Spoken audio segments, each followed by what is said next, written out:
Well, there's some breaking news. A 36-year-old theme park just announced it's closing for good.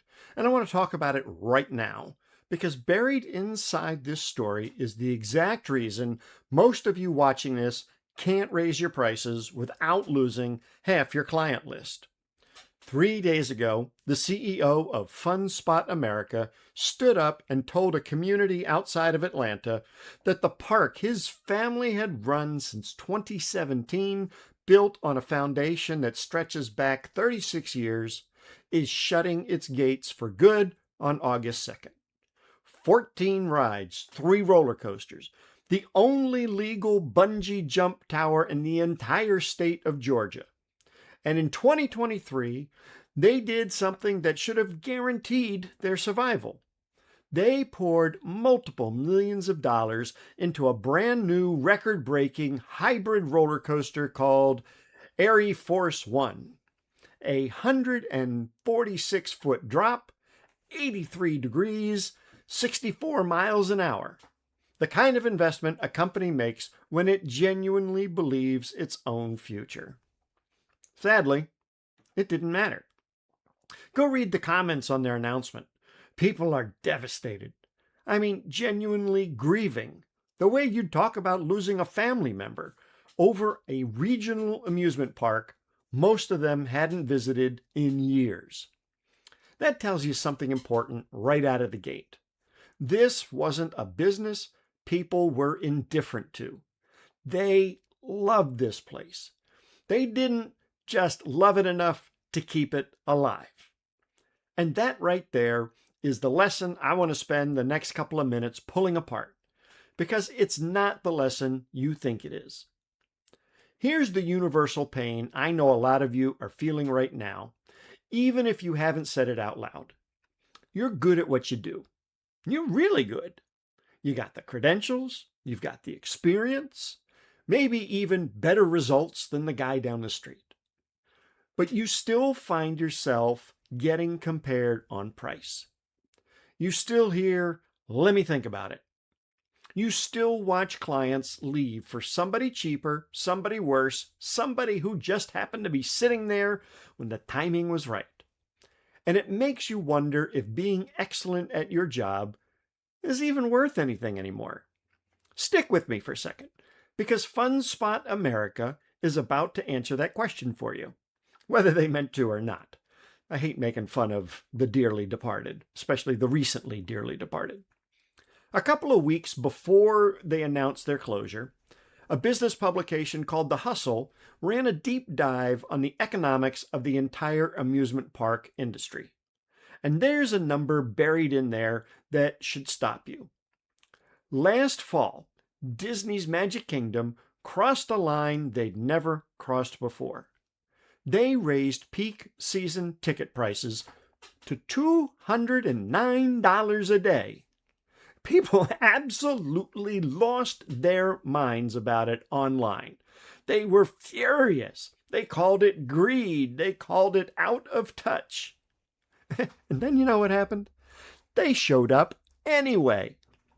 Disney's revenue hit $9.49 billion last year, a record, even with attendance dipping slightly. They sell over 3.5 million Mickey ice cream bars every year. People are out there paying $299 for a plastic lightsaber in a gift shop. Disney is not hurting, and their pricing is something you should be studying.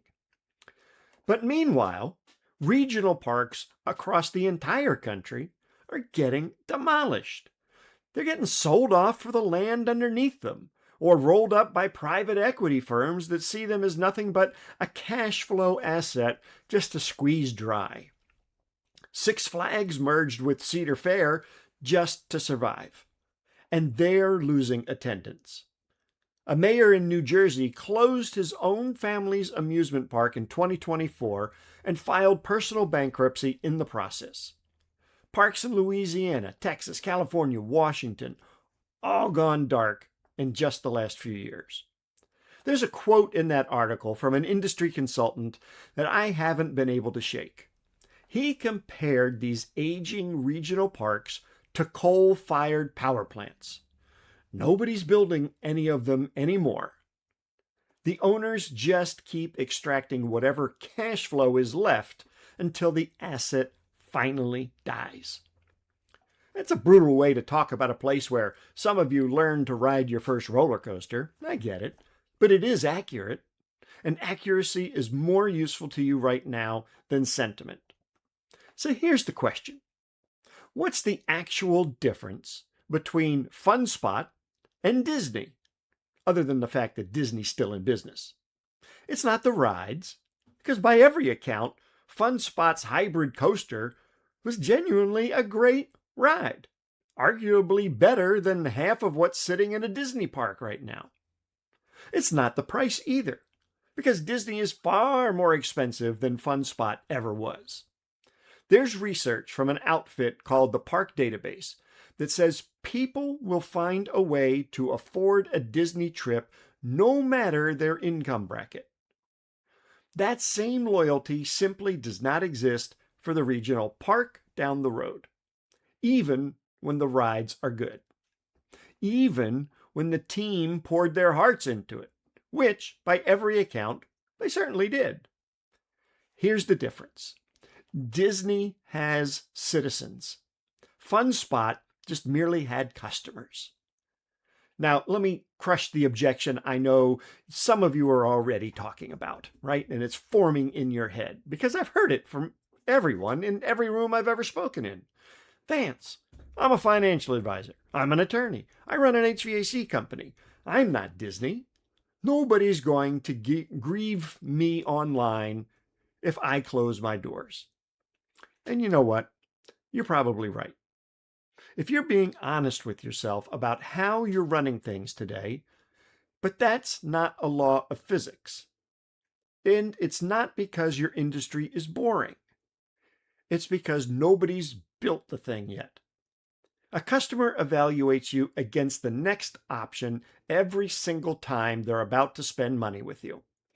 Fine service, fair price. See you maybe next year if something better doesn't come along first. A citizen has already decided you're not optional.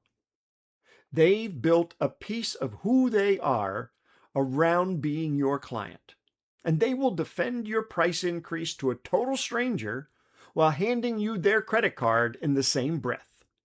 It's not some marketing trick. It's not even purely about the quality of your work, though your work obviously has to be good. It's the result of deliberately making people feel like they belong to something bigger than a transaction with you. I'm going to give you my own number here because I don't sell anything I haven't tested on my own businesses first. I currently run 3 home service businesses. Actually, let me correct that. I own 3 home service businesses. I have a general manager that runs them. And I've had these for about 19 years now. I've got Oriental rug cleaning, mold remediation, carpet cleaning. My rug washing facility is the only one within 100 miles that hand washes rugs. I said that fact constantly, every chance I got, until my customers started saying it back to me. They didn't tell their neighbors they needed a rug cleaned.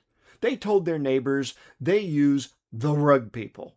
Like that's the only place on the planet that does it. That's a small business on the Eastern Shore of Maryland building the exact same mechanism Disney's running at $1 billion scale.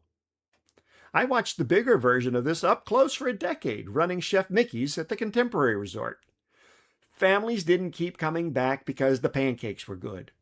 They came back because eating breakfast with Mickey Mouse was something they got to be part of year after year, and they wanted to be the kind of family that did just that. The pancakes were just the delivery mechanism. The identity was the actual product. So here's what I want you to do with all of this. Start it today. Stop trying to win the price conversation. You cannot out-discount your way into loyalty. And FunSpot just proved it by spending millions on a coaster nobody fought to save. Instead, Ask yourself one question. If your business closed its doors tomorrow, would your clients grieve you online?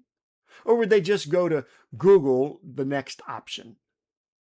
If you're being honest with yourself, that answer tells you exactly how much identity you've actually built versus how much you've just been coasting on being competent.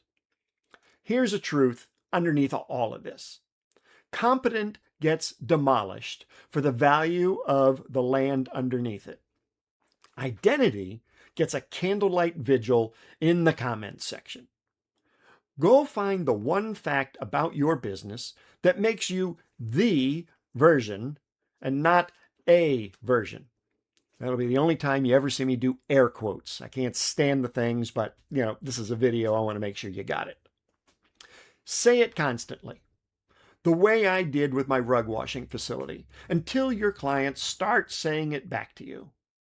Build one small token of belonging for your long-term clients that has zero retail value and total emotional value. Start treating your best clients like citizens instead of customers, because the businesses getting quietly wiped off the map right now, in the theme parks and in professional services alike, are the ones that confused being liked for being needed. Remember, you won't profit unless you implement. I'm Vance Morris, and I'll see you next time.